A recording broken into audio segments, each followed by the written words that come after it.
Pour ma part, je pense qu'effectivement, il y a de la bonne volonté de la part des collectivités territoriales, effectivement, d'avoir un axe ou une politique en faveur du handicap et du sport handicap. Après, on a encore à gagner en cohérence et en développement de ces politiques, dans le sens où finalement, généralement, au niveau des départements et des régions, généralement, la politique handicap est une politique qui est transverse, qui est présente dans l'ensemble des prérogatives des départements et des régions, mais qui n'est pas une question qui est traitée spécialement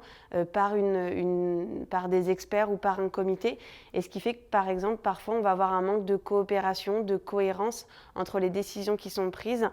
pour le mouvement. Donc l'idée, c'est peut-être de réfléchir comment, en animant un réseau territorial, en animant les acteurs territoriaux, on se met tous ensemble autour de la table, les institutions, les fédérations, les associations, pour vraiment créer une politique globale qui inclut l'ensemble du champ de la vie des personnes en situation de handicap. Et n'oublions pas que le sport pour les personnes en situation de handicap est quelque chose de tout aussi essentiel que le travail et l'éducation. Donc ça doit vraiment être une thématique particulière. Et l'idée est vraiment que les institutions,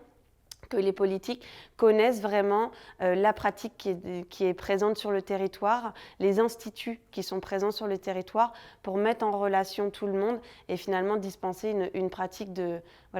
cohérence et de qualité. Et après, l'idée, c'est aussi que cette implication des politiques, au-delà de la sensibilisation et de la simple question de l'accessibilité physique, pour moi, je pense sincèrement en tant que présidente du comité paralympique que les enjeux du sport handicap sont bien plus larges et doivent être traités de façon beaucoup plus